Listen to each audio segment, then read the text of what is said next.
pasang saja guys. Nah, untuk ini kita simpan di bagian atas, jangan sampai tertukar ya guys ya. Nah, jadi untuk pemasangan ini adalah komstir merek Faito. Kita harus buka dulu ininya.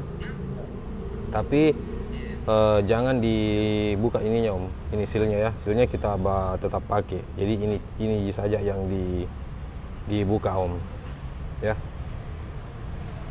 Nah, jadi dia seperti ini guys ya. Jadi sealnya jangan dibuka, tetap pakai ya. Jadi tinggal dikasih gumuk terus dipasang.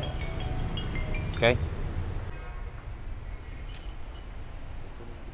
Nah, kalau sudah terpasang semua, langsung kita kencangkan bautnya. Nah, jadi sangat mudah guys ya. Oke, aman. Selamat mencoba di rumah.